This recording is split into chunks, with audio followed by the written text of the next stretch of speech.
আসসালামু আলাইকুম বন্ধুরা, ভিডিওটি দেখুন এবং দৃশ্য আঁকা শিখুন। দেখুন আমরা সোজা করে আর্ট পেপারের মাঝে একটি দাগ দিব। এরপর নিচে দেখুন এই দাগটা আমরা ডাবল করে দিব এখান থেকে ঠিক এত দূর পর্যন্ত। এরপর দেখুন এক স্কেল পরিমাণ, এখান থেকে এক স্কেল পরিমাণ আমরা একটা দাগ টানবো, এই তো। এরপর এখান থেকে উপর দিকে একটা দাগ, এখান থেকে উপর দিকে একটা দাগ। এরপর এটার সাথে লেগে দিব, এখান থেকে সোজা এখানে একটা দাগ নামবে, এখান থেকে একটা দাগ নামবে। এরপর এই দুই দাগটা দেখুন মিলে যাবে, সুন্দর একটা ঘরের শেপ হলো। এবার আমরা একটি দরজা আঁকবো, এই পাশে জানালা। সোজা করে আমরা দাগ দিয়ে নিব, এভাবে দাগ দিলে সুবিধা হবে। এবার দেখুন এগুলো মিলে দিব আমরা। সহজ কৌশলে দৃশ্যটি আঁকা শিখুন, সোনামণিদেরকেও শেখান।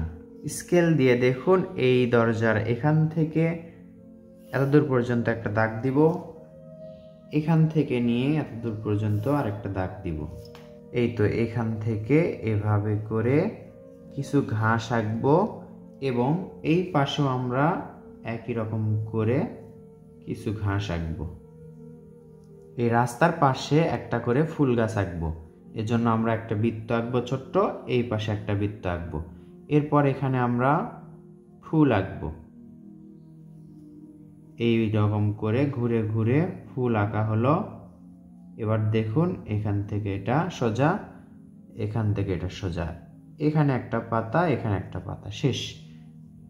এই তো, এটা খুব সহজ। এবার আরো একটি সহজ কাজ, সেটা হচ্ছে এখানে একটা গাছ আঁকতে হবে, এখানে আরেকটা গাছ আঁকতে হবে। এবার এখান থেকে ঘুরে ঘুরে উপরে গাছের পাতা আঁকলাম, একই রকম করে এখান থেকে এই পাশেও ঘুরে ঘুরে একটা গাছের পাতার শেপ আঁকলাম। এবার দেখুন এই তো, এগুলো হচ্ছে দূরের গাছপালা। সুন্দর একটা দৃশ্য অল্প সময়ে আঁকলাম। কেমন লাগলো কমেন্ট করে জানিয়ে দিন।